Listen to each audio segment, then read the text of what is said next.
Un faon brûlé vif dans une forêt. Seul. Personne ne le voit. Il souffre pendant plusieurs jours. Puis il meurt. Si Dieu est tout-puissant, tout-sachant et parfaitement bon, pourquoi n'a-t-il pas arrêté ça? Et surtout, est-ce que cette question a seulement une réponse? Salut, et bienvenue sur Beyond Less Mind. Depuis la première vidéo sur ce sujet, j'ai reçu des dizaines de retours. Des gens qui ont contesté, qui ont demandé plus de rigueur, plus de clarté, plus d'honnêteté sur ma position. Et ils avaient raison de le faire. Parce que quand on parle de Dieu, du mal, de la souffrance animale, on ne joue pas avec des abstractions. On parle de la manière dont on décide de lire le monde. Donc avant les arguments, je veux poser clairement d'où je parle. Je défends une position naturaliste. Et je sais que ce mot peut faire peur. Naturalisme, pour beaucoup de gens, ça évoque un monde froid, mécanique, réduit à des atomes. Un monde où la conscience serait une illusion, l'amour une réaction chimique, et le sens un bruit de fond biologique. Ce n'est pas ce que je défends. Ce que j'appelle naturalisme, c'est quelque chose de plus simple.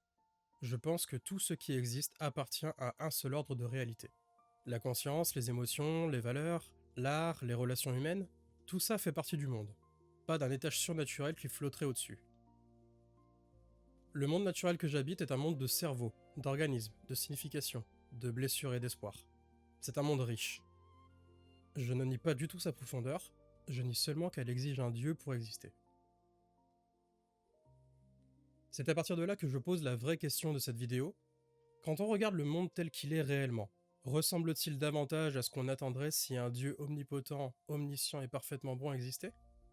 Ou ressemble-t-il davantage à un monde naturel, traversé par des processus qui ne se soucient pas de notre bien-être? Je ne vais pas prétendre démontrer mathématiquement que Dieu n'existe pas. La philosophie de la religion ne fonctionne pas comme ça. Ce qu'on peut faire en revanche, c'est comparer des hypothèses. Regarder ce que chaque cadre rend attendu, ce qu'il rend surprenant, et ce qu'il est obligé de sauver après coup. Dans cette vidéo, deux arguments. D'abord William Rowe, avec le problème de la souffrance apparemment gratuite. Ensuite Paul Draper, qui ne pose pas la même question. Il ne demande pas pourquoi il y a de la souffrance, mais pourquoi le système douleur-plaisir est organisé exactement de cette manière-là. Ces deux arguments ne demandent pas seulement pourquoi y a-t-il du mal, ils demandent pourquoi ce monde-ci, pourquoi cette quantité, pourquoi cette forme. Et ensemble, ils me semblent pointer vers quelque chose de difficile à écarter.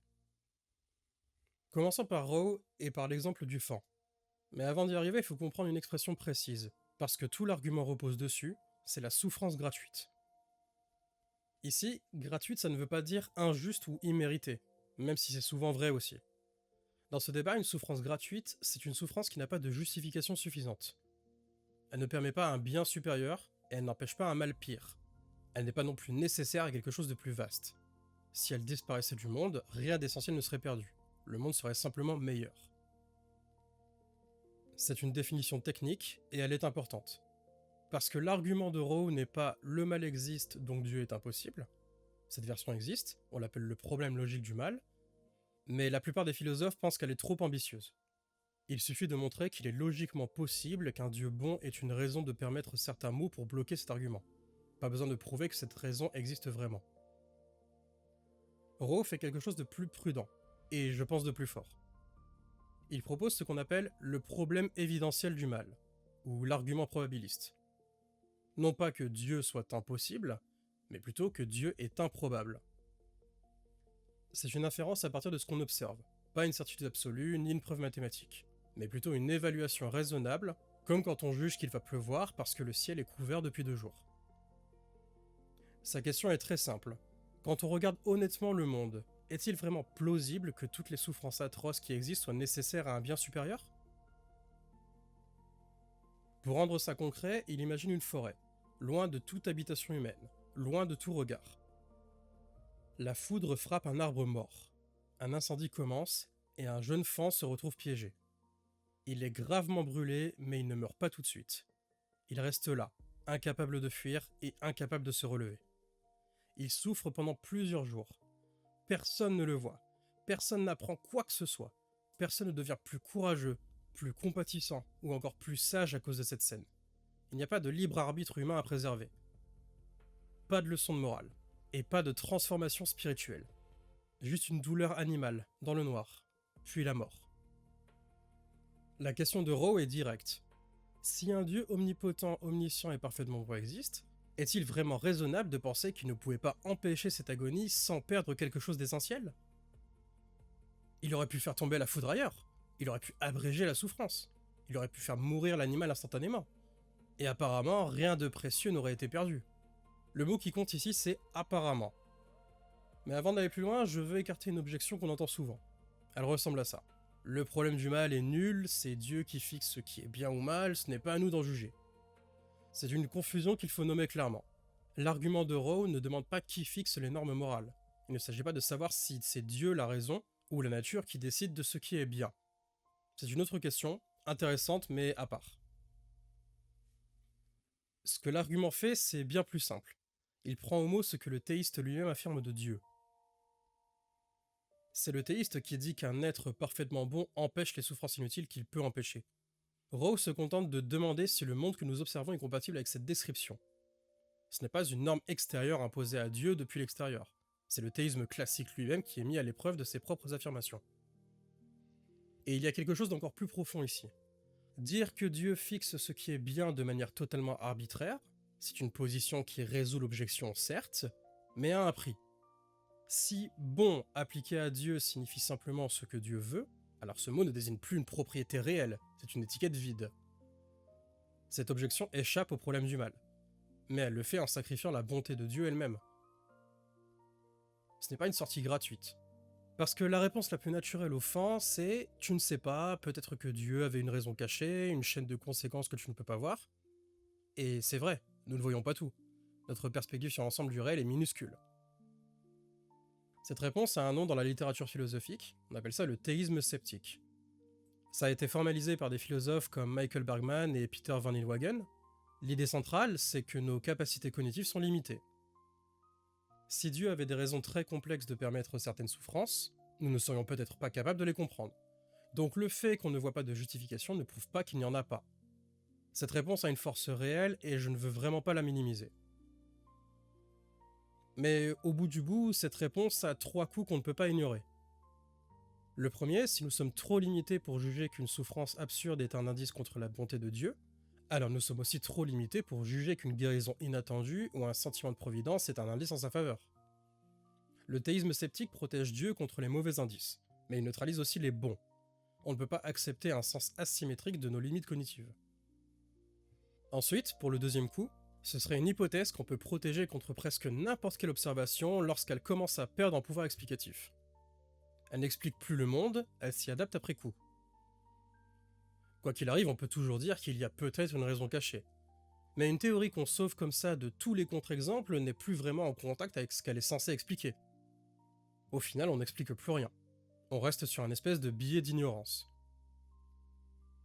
Et enfin, le troisième coup, qui à mon sens est le plus dérangeant, c'est Graham Hoppe, un philosophe australien dont les travaux sur ce débat sont parmi les plus rigoureux qui existent, qui l'a formulé avec Michael Almeida. Voici leur argument. Si nos limites cognitives sont suffisamment profondes pour bloquer l'inférence du mal, elles sont suffisamment profondes pour bloquer aussi nos obligations morales ordinaires. L'expérience de pensée est très simple. Tu es témoin d'une atrocité, un enfant est en danger et tu peux intervenir sans risque pour toi. Est-ce que tu interviens ? La réponse est évidente. Mais si le théisme sceptique est vrai dans sa version forte, tu ne devrais pas pouvoir savoir avec certitude que ton intervention est bonne. Peut-être qu'il existe un bien inconnu, accessible uniquement à Dieu, et qui justifierait de ne pas agir. Ce raisonnement est complètement absurde.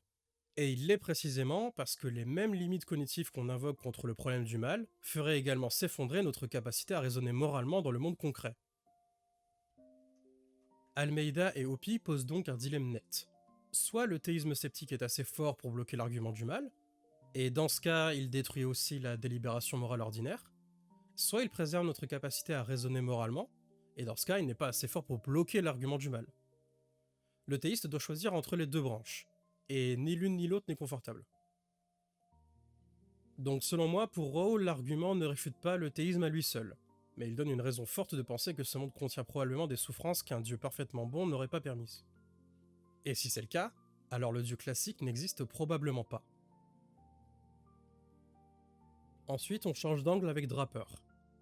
Il ne demande pas pourquoi telle souffrance particulière. Il pose une question plus large, et selon moi plus difficile à esquiver. Pourquoi le système douleur-plaisir est-il organisé exactement de cette manière-là dans l'ensemble du vivant? Prenons un point de départ très simple. Imagine une alarme corporelle. Tu poses la main sur une plaque brûlante, la douleur surgit immédiatement, violemment, et te force à réagir.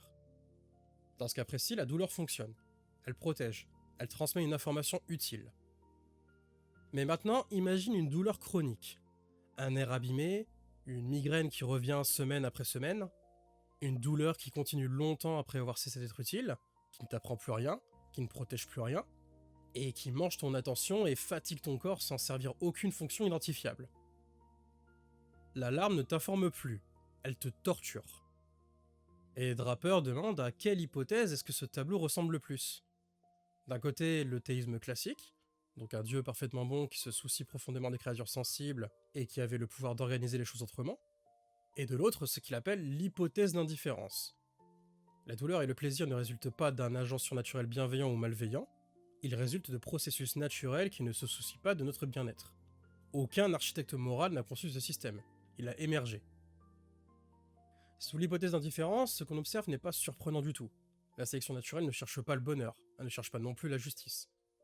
Elle va plutôt favoriser les traits qui augmentent les chances de survie et de reproduction, point.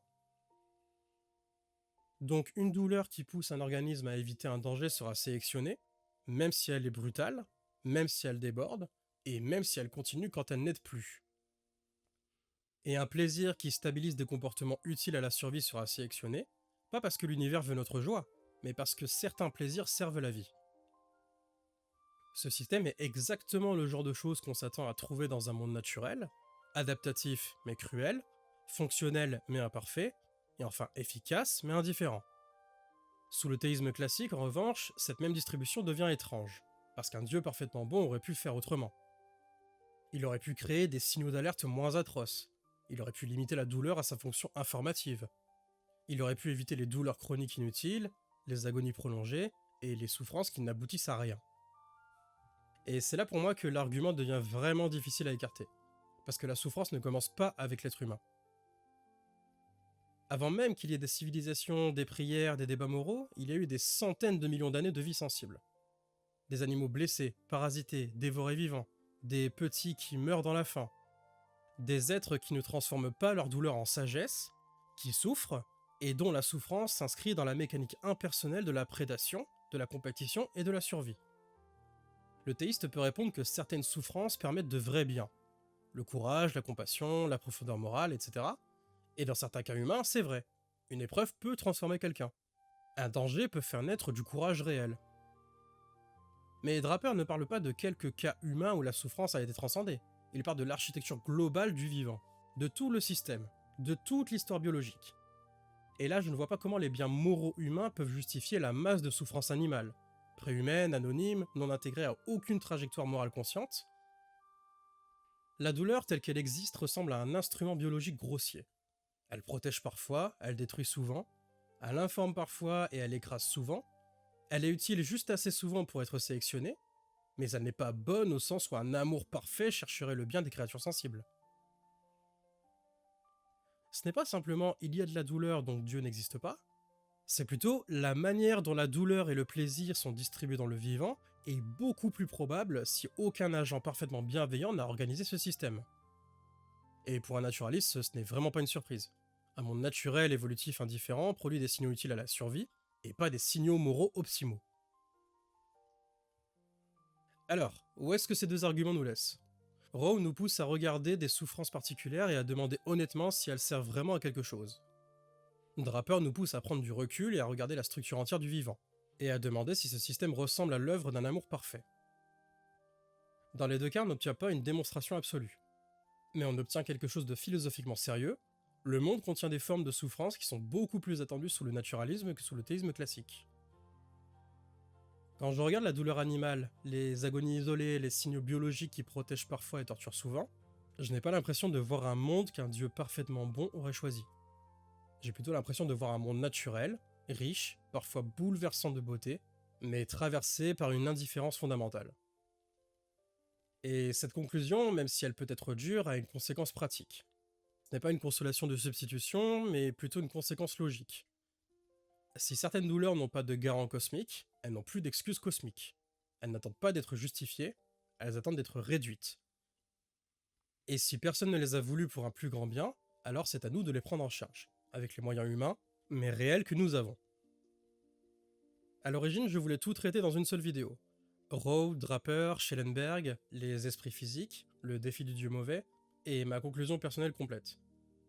Mais chaque argument mérite d'être suivi jusqu'au bout, avec ses réponses possibles et ce qu'il ajoute vraiment au dossier. Tout compressé dans un seul épisode, ce serait trahir les arguments eux-mêmes. Donc je m'arrête ici pour aujourd'hui. Dans la prochaine vidéo, on va changer de terrain. Avec Schellenberg, on ne parle plus du mal, on parle plutôt de l'amour. Pourquoi un dieu parfaitement aimant resterait-il silencieux face à des personnes sincèrement ouvertes à lui? Ensuite, on abordera le problème des esprits physiques. Pourquoi tous les esprits que nous connaissons dépendent-ils de corps, alors que Dieu serait l'esprit absolu sans cerveau ni support matériel? Et on finira avec Stephen Lowe et son défi du dieu mauvais, qui pose une question que je trouve particulièrement difficile à esquiver. Est-ce que nos réponses au mal expliquent vraiment le monde, ou est-ce qu'elles pourraient sauver presque n'importe quelle hypothèse? C'est là, je pense, que le dossier devient encore plus vertigineux. Merci d'avoir suivi, c'était Nocto, et encore une fois, bienvenue sur Beyond Last Mind.